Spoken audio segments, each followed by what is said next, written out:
კითხვა. დავიწყოთ არა ჩვენი კომერციული ინტერესების გაფართოება. ეხლა მე ვიმყოფები შტატ ნევადაში, ნევადა მოგეხსენებათ ისეთი ცხელი შტატია, ასეთი უდაბნო სტილის შტატია.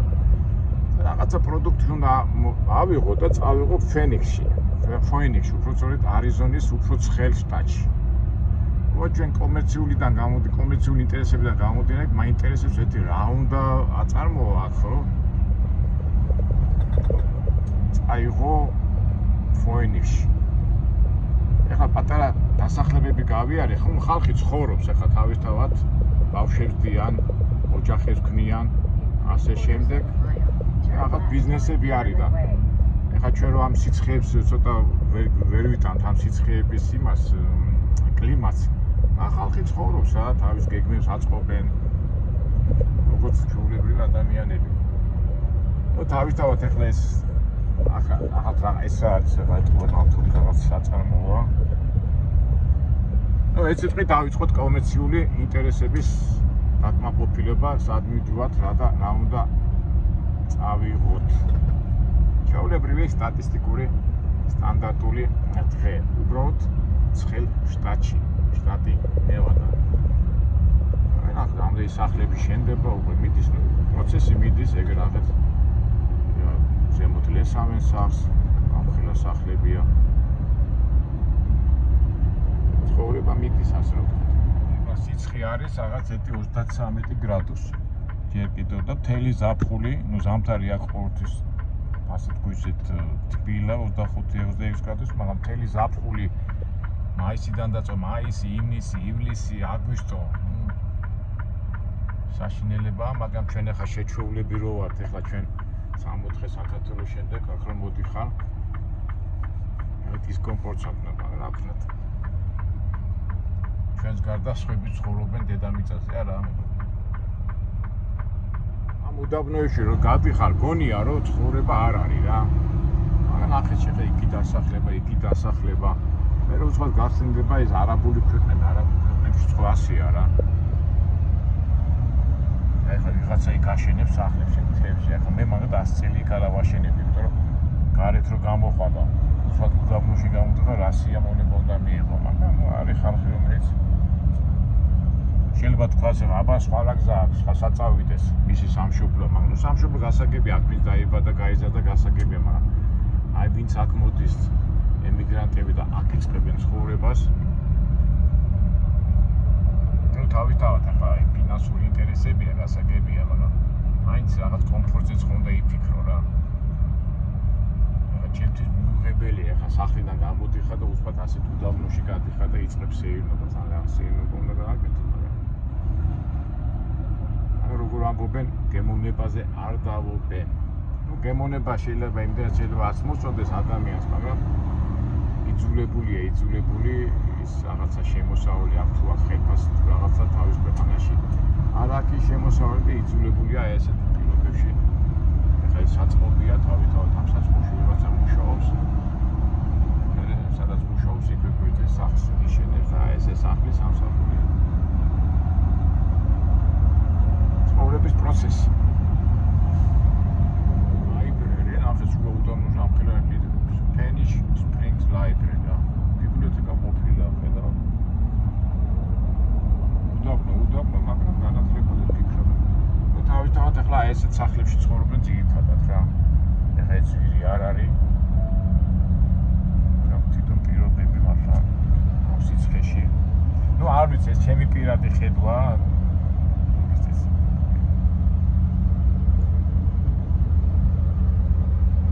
აგერ პატარა სახლებია, მაგრამ აქ უკვე корпуსის სტილის სახლებია, ეს უკვე აქ როგორ აი კომპანია აშენებს, სიტყვაზე აშენებს და მე თქვათ 20-30 წელი იხდი იმ შენ 2 თუ 3 ოთახიან თუ 4 ოთახიან ბინას და მე უკვე გარკვეული გადახდების შემდეგ ეს ბინა ხდება შენი.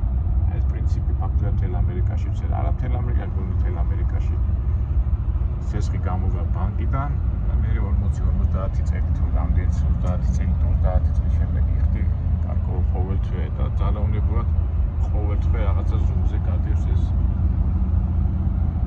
ვალი, მაგრამ სხვა პრინციპი ვერ მოიგონა კაცობრიობამ, ეხლა შეუძლია ისე კომფორტში იცხოვროს და გაატაროს ის თავი ცხოვრება,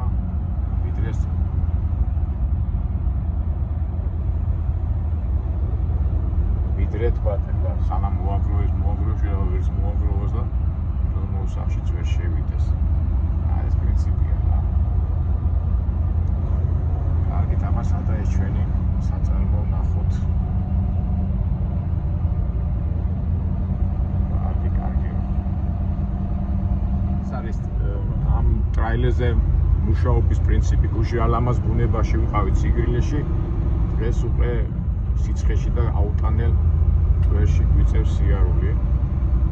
ერთი მხრივ ხიბლი არის, მაგრამ საინტერესო კი არის, მაგრამ მეორე მხრივ დატვირთვაც არის.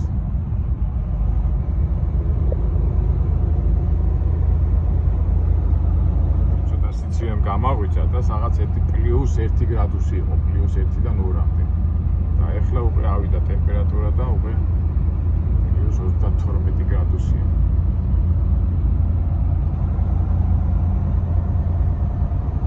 თავისებური დატვირთვაა. გარდა იმისა, ტემპერატურისა და წნევების ცვალებადობას, მაგრამ ამისთვის როგორ ვთქვათ, ტრაილერი ცხოველი მზად უნდა იყოს ამერიკაში ყოველ შემთხვევაში. ამ საწყელებს და ამ თაკურიან ადგილებს გადადიხარ.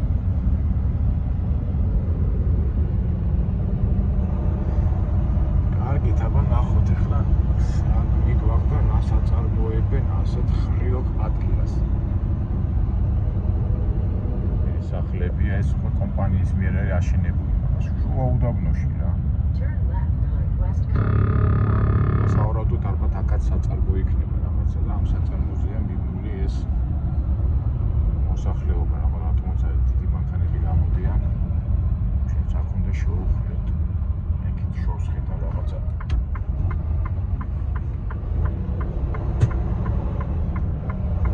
Spanish Spring Business Center. Spanish. 3/4 of a mile. Turn right on Distribution Drive.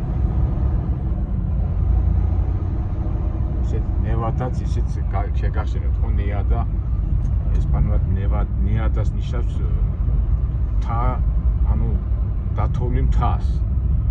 და მე შეიცვალა ნეადა, იმიტომ იქით რომ მითხა მთებია და ეთქობა ესპანელი პირად რომ ვინც მოვიდა ეს მე-17-16 საუკუნეში რომ დაინახა დათოვლილი მთა, დაიძახა ვა ამ სიცხეში ამ დათოვლილი მთას რა უნდაო და დაიძახა ნეადა. ნეადა ესპანურად ნიშნავს დათოვლილი მთას. შერჩა ამ შტატს, მე შტატი რო გახდა უკვე ისტორიულად და არქეს ნევადა. აქეთა უდაბნოში ხო ვიყავდა, ახლა უკვე გამწვანებულია. მაშინ მაგრები არიან.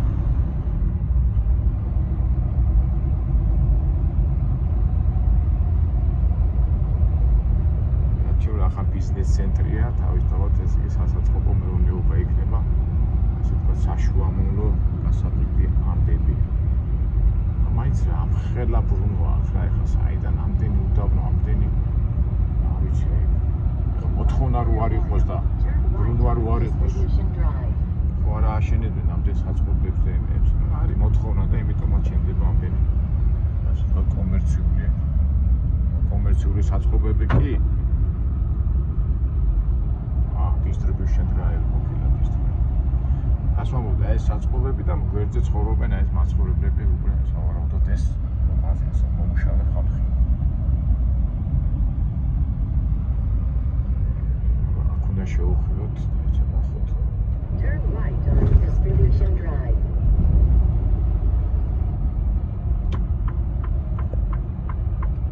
ანუ ჩვენ ამაზე ხშირად ვილაპარაკია ეს პრინციპი. თუ რამე საწარმო იქნა, ხო კარგი და თუ არა და რაღაცას მაინც გავიგებთ. ხო, ნუ ასეთი. At the end of the street, turn left. ერთი საწყობი, მეორე საწყობი, იქ მესამე საწყობი, იქ შორს კიდევ ხედავ საწყობი.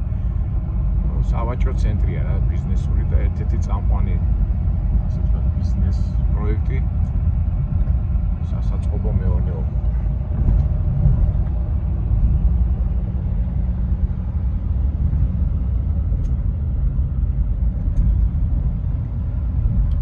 შუა უდაბნოში.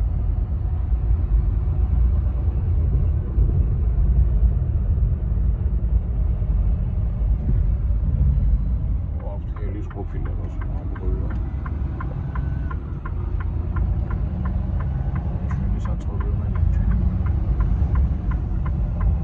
ჩვენი მონინი 20 ნომერი გამახსენა ეს Great Western Falls. Go right ahead, 20 is inner court on the right. აი ჩვენი საწოლებელი ეს არის მონი. ასნიშნავს მონი. გაიგე ახლა.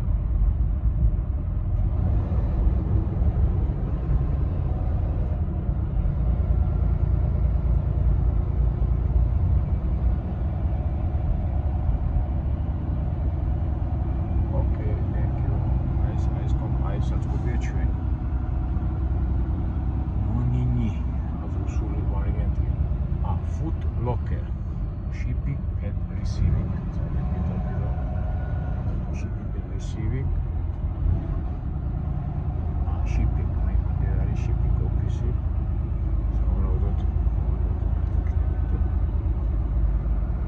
Electrical room is one of them. მე გავჩერდეთ და მივიდეთ shipping office. და გვეტყვია რა არის ეს წვით მივხედოთ პროცესს. ხუდი და გადავიდეთ. კარგო, აბა დაისვენეთ ცოტა ხანი, წავიდეთ ოფისში შევიდეთ. მე ბევრი ხალხი იყო და ვიგზენე რომ არის სიამოვნებულად გადაღება. მომცეს კარები 5. დიდი საწყობი კი დავინახე რაღაც იყო და მომცეს კარები 5. ნომერი 5. ოიმე, აქ უნდა შევაყენო. ამორ მანქანას შორის. აი აქ უნდა შევაყენოთ. არ გადავიღებ მეგობრებო, იმიტომ ყურადღებით უნდა ვიყო, იმ ორ მანქანას შორის უნდა შევიდე და ახლა გადაღება ცოტა გამიჭირდება. ყურადღებით უნდა იყო, რომ იქ შავი მანქანა რომ იმას არ დავარტყვა და აი ამას შორის უნდა გავაძრინო ჩვენი ტრაილერი. და უყურო, რომ თან სარკესაც არ გაარტყა და იმასაც არ მიარტყა. ახლოს მივედი და უკვე თავისუფლად შემიძლია შევიდე. ოპა. всё. ხაზები დავინახეთ და უკვე აქედან ადვილია. ხარეთ გაუსწორდა ხას. მარცხენას და აი ბოლომდე უკვე მივატყები. განაყას.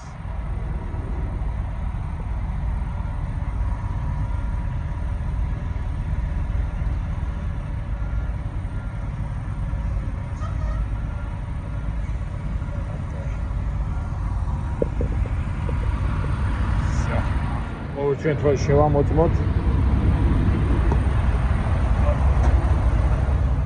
всё. კარგად არის დამდგარი. აი როცა ხაზებია ხოლმე, ადვილია ხოლმე რა. მარჯვენა მხარეს არ არის ხოლმე ხაზები, მარცხენა მხარეს არ არის ხოლმე და აი ამას უნდა გაუსწორდე, რომ მარცხენა მანქანა და მარჯვენა ამათ არ დაარტყა რა. განსაკუთრებით ასე რომ მოდიხარ რომ ამას არ დაეჭახა. ცირკი რა არის მეგობრებო, ეხლა ის ძღოლი ხოზი ისეგა. ეხლა აქითაც იჭდა ძღოლი. მაგრამ რო იწყებ ხოლმე დაყენებას, ზოგი გამოდიან ხოლმე და უყურებ ხოლმე რომ მაინც ქვეცნობიერად მეც მასე ვარ რა. ეხლა აი მაგალითად მივზივარ ხო და იქიდან თუ დაიწყეს მანქანა შემოყვანას იმის რაღაცნაირად ძალაუნდებოდ უყურებ რომ თქვა შეცდომა რო არ მოუვიდეს რა იმას ცხვირზე არ დაარტყას რა. ეგ მომენტია რა. ეხლა აქით იჯდა ეს ძღოლი და წავიდა რომ დაინახა რომ უკვე შევედი ნორმალურად. უკან შევიდა თავის სალონში და ეს ზის და მაინც ჩუმად გამოიპარება ხოლმე თვალი. ეხლა დაწყმარდო. ძალიან ისეთი მომენტია რა. აი ნახეთ უყურეთ. აქიდანაც მანქანა აი მაშინ მანქანა გიდგას აქით. აქიდანაც მანქანა გიდგას და იქ პატარა ცოტა ნამეტანი უკანასვლით რომ მოდიხარ, უკანასვლით და ცოტა შეცდომა რომ მოგივიდეს, იქიდან დაარტყავ იმას რა და ძალაუნებოდ გინდა არ გინდა ეცნობიერად თუ არაცნობიერად მაინც ყურადღებით ახარ და იძაბები. ყველას ხება. მოდი ახლა ნახოთ ჯერ ვერ გავიგეთ რა მიგვაქვს. რაღაცა ხუთებშია, მაგრამ საინტერესოა მაინც უდაბნოა ფაქტიურად სიცხე და რა იწარმოება ამისთანა რომ აქედან მიგვაქვს Phoenix-ი, ანუ არიზონას დედაქალაქში. მოდი ახლა ნახოთ ახლა რამდენს გვიხდიან. Phoenix, Arizona. რამდენი მაილია? Please drive to highlighted route. 742 მილი. 742 მილში გვიხდიან $1,500. ისეთი ფასია რა. მეტი რო ყოფილიყო, კაი იქნებოდა, მაგრამ უკვე 2-ზე ქვემოთ თუ არის, უკვე ცუდია. 2-ზე ცოტა იქითკენ რო იყოს, 3-ისკენ არგია, მაგრამ რას ამ გაგანია ომებში და ამ გაგანია არეულობაში მადლობა ამისთვის ამის საშუალებაც გვაქვს და ცოტა მუშაობის საშუალება გვეძლება. ეხლა ხომ მინდოდა გამეგორო რა ტვირთი მიგვაქვს და გავიგე ChatGPT-ში შევედი რა. ისე სხვათაშორის ცუდი რაღაცა არ არის, ბევრი რაღაცას გაიგებ ამ ChatGPT-ში და Monis Park-ი ავკრიფე ესეა და აღმოჩნდა ერთ-ერთი უდიდესი კომპანია, რომელიც აწარმოებს კონცენტრატებს, რომელიც იყენებენ წვენებისთვის და რაღაც მინერალურ წყლებისთვის. ასეთი რაღაცა ეწერა. და მე ფიქრობ, კაცო, ეს კონცენტრაცია როგორ კეთდება? ესე იგი, უნდა ხილი უნდა აიღო, ხილი და იმას აშრობენ და ეს მშრალი რაც დარჩება, ეს არის კონცენტრაცია. ასე მარტივად ავხსნი მე კი არ უბრალოდ რაც წავიკითხე, მაგრამ ფიქრობ ხილი უნდა იყოს, რა ვიცი, ხო ამ ნევადაში რა ხილია უდაბნო, თუმე რა აღმოჩნდა, ეს ყოფილა აი წეღარ ვამბობდი, სავაჭრო საშუამავლო ის არის, ესე იგი ის წარმოება, ის პარკის წარმოება მქონიათ ფლორიდაში, კალიფორნიაში, ესე იგი სადაც ხილია, ხილს გაწარმოებენ და ეს უკვე ყოფილა სადისტრიბუტორო, ანუ საშუამავლო და ეს კომპანია ხა სადაც მე ვდგავარ, აი ამ რეგიონს, აი ეს ნევადა, ლას-ვეგასი, აი ეს ამ ტერიტორიებს ამარაგებს ესეცა რა არიზონაში და სავარაუდოდ თქობა საშუალო კომპანიაში ვართ Monis Park-ში. ეს კონცენტრაციის თემაც საინტერესო იყო, ის საწარმო და სად აწარმოებენ, სად აკეთებენ, მაგის ნახვაც რო გვენახა კარგი იქნება. მაგრამ უკვე ვიცით, რომ ასეთი საწარმოები ძირითადად არის იქ, სადაც კალიფორნიაში, ფლორიდაში, სადაც ხილს აწარმოებენ, უფრო სამხრეთ შტატებში. ერთ სიტყვით კონცენტრატი მიგვაქვს არიზონაში. კონცენტრაციის შესახებ გამახსენდა აი 70-იან 80-იან წლებში კომუნისტების დროს ასეთი ლიმონათის ცეხები იყო ხოლმე, ცეხები და საიდან აკეთებდნენ, არაფერი ეს ხნილი მოქონდათ, იმაში ურებდნენ წყალს და გამოდიოდა ის ხილი აი მომენტია რა. ფაქტიურად ძალიან მაგარი მომგებიანი ბიზნესი იყო, როგორ მახსოვს 7-10 კაპიტელი და ლიმონათები და ძელავიკები ლიმონათის იმის ცეხები იყო ხოლმე სხვადასხვა იმებში. სხვადასხვა თბილისის სხვადასხვა უბნებში და ერთი პერიოდ ფიქრობ, მოდი ლიმონათიცას გავაკეთებ მეთქი და როგორ უნდა გააკეთო და არაფერი ის უნდა იყიდო, პარაშოკს ვეძახდით, პარაშოკს რომელიც კონცენტრაცია. ეხლა ვინც ამ სფეროში იმათ მოიცის ეს რა არის და ჩვენ ასე თუ ისე თანამონაწილე ვხდებით ასე თქვათ კონცენტრაციის ლიმონათების და წვენი და ტკბილი წვენების წარმოებაში ამერიკის სივრცეში. ეს მანქანა დაატვირთეს, ხალბატონი მოვიდა და ეხლა ეს პროცესი მეც მექნება გასავლელი და იმდან დახურული სივრცეა. კაცო, სად მიდის ეს რა?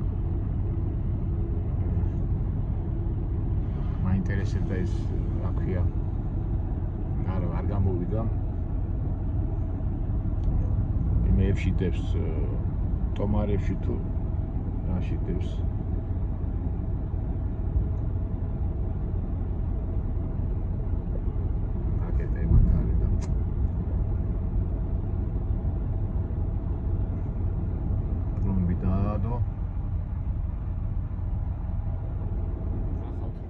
მოგვეცემა საშუალება კონცენტრაცია რაშია, ალბათ უფრო ტომარებშია ჩადებული თუ კუთებში. რაღაც კუთებში. ეს ბომბი. ეხლა ჩვენ დავტუთავენ. მონინი. ჩვენებზე გამახსენდა მეგობრებო, ლაღიძის წყლები, ხო რა კარგი იყო რუსთავეზე და გამაგარი გემრიელი იყო, იმიტომ რომ ნატურალური ხიდან კეთდებოდა ეს ყველაფერი მიტროფორ ლაღიძე და მე გახსოვთ ალბათ აი მოსკოვში მიქონდათ ეს ლაღიძის წყლები და იქაური წყალი ვერ ეთვისებოდა ამ ჩვენ იმ რეცეპტს რაც მიტროფანე ლაღიძე წერდა და იქ არ გამოდიოდა რა. და თბილისში უნდა დაგელია და საქართველოში და მიგერთო და რა გემრიელი იყო ახსოვთ ეს და მე დავფიქრდი მე მეგონა რომ ჩვენ აი დამოუკიდებლობაზე რომ ლაპარაკობდით და მთელი ამბები მეგონა აი მარტო ლაღიძის წყლებით ძალიან დიდ რა ქვია ბიუჯეტ შევავსებდით და ბევრ რაღაცას წინ წავწევდით მაგრამ ოის აუცილებლად გავიდა დრო და ლაღიძის წყალმა ვერ გაქაჩა და გეტყვით ახლა რატო რა თქმა უნდა ლაღიძის წყალი კარგია მაგრამ ლაღიძის წყალი სუფთა ხილისგან კეთდება ხო იმიტომ კონცენტრაცია და ლაღიძის წყლებს კონცენტრაცია და რაღაცები არის ახლა ხილი უნდა გააშრო იმისგან გააკეთო რაღაც ქიმიური რაღაცები არ გამოვა და აქედან გამოდო კონკურენციას ვერ უწევდა იმ ტკბილ კოკა-კოლას, სპრაიტს, რაღაცებს ხო შემოდიოდა საზღვარგარეთ და სამწუხაროდ დღესაც ვერ უწევს კონკურენციას სუფთა საბაზრო ეკონომიკიდან გამომდინარე იმიტომ ეხლა მე ჯერ კარგი ლაღიძის წყალი რო გავაკეთო ხილი უნდა მოვაგროვო და იმდენი რაოდენობის არ არის რომ წარმოებელმა დიდი ფული იშოვოს რა და ფაქტიურად არადა რა მაგარია მაგრამ საბაზრო ეკონომიკა და საბაზრო კანონები სამწუხაროდ საბაზრო კანონებმა განდევნეს ეს ლაღიძის წყლები ჩვენი აზრიდან ლაღიძის წყალს რო აკეთებთ ის ხილის ხარისხიც არის დამოკიდებული რა და ხა კონცენტრაციას რო აკეთებ ის ჩაპრიან დაჭეჭყილი ხილია თუ არა და არ აქვს შეიძლება გამოაშო და გემოს ეძებენ და იმიტომ უი ეხლა ეს აი ეს მანქანა ეხლა აყენებს აქა და მეც დავიძაბე უცბად ეხლა იმას იქით მანქანა არ უყენია და წესით შეცდომა არ უნდა დაუშვე და თავისუფლად შემოვა რა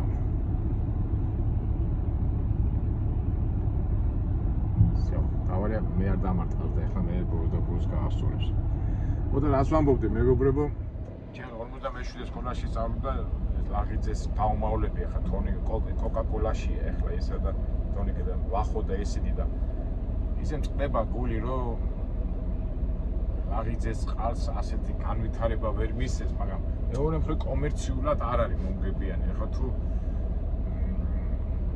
სად არის სამებაშია და სხვაგან არსად არ არის ეს სუფთა კომერციულ თვალსაზრისით მომგებიანი იმიტომ რავებნას უნდა სუფთა ლაღიძის წყალს უნდა ხარისხიანი თავისი თვისებებით ხარის უმაღლესი დონის ხილი თან ეხლა ხილის როგორ მოხდა ამდენი ქიმიური სასუქებით იმეებით ამეებით და ის ნამდვილი ლაღიძის წყალი არ არის და რა მაგარი იყო გახსოვთ თელი ზეიმი ქოლა 5 კაპიკი და 5 კაპიკი და ძალიან მაგარი იყო მაგრამ მაგის თანამედროვე კომერციამ და ტექნიკამ არის რაღაცა დაკარგა ფასი ამ წყალმა უფრო სწორედ დაკარგა ფასი ეს კარბატონი მე და დავაყენებ აბა და თუ ნახეთ რა არის იქ რაში დევს ეს ჩვენი კონცენტრაციები ეს კარბატონი ხა თუ მოვასწრებ just this one okay thank you ამას გადავიღებ უთებში იყო ჩალაგებული რა ესე იგი მაინც გადავიღეთ აგენტები ვარ რა უკნა მაინტერესებს ყველაფერი გავწევ ამ მანქანას ცოტა საბუთებს ჩავდებ მონინი კომპანია მონინი კონცენტრატების წამყვანი ამერიკული კომპანია კონცენტრატების წარმოებელი ხილისა და ისე შემდეგ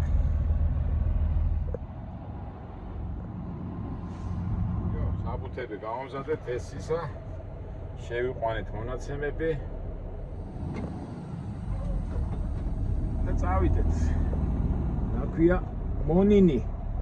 ასე ვთქვათ, ამერიკის ერთ-ერთი ყველაზე დიდი მწარმოებელი კონცენტრაციების წარმოებელი კომპანია, უბრალოდ კომპანია არა, სადისტრიბუტორო კომპანია მოვინახულეთ.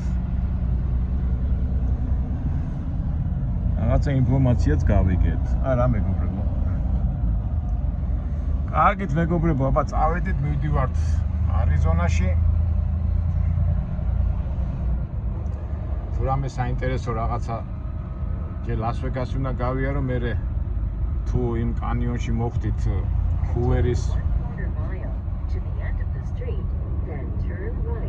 ჰუერის კანიონში თუ მოხვდით და იმ გავიარეთ და რაღაცა საშუალება მოგვეცა, დავათვალიერეთ და თუ ღამე მოგვიწია გავლა, სამწუხაროდ ვერ დავათვალიერეთ, მაგრამ ჩვენ ყოველთვის ვზარდავთ რომ რამე საინტერესო რაღაცა ვნახოთ, არა მეგობრებო?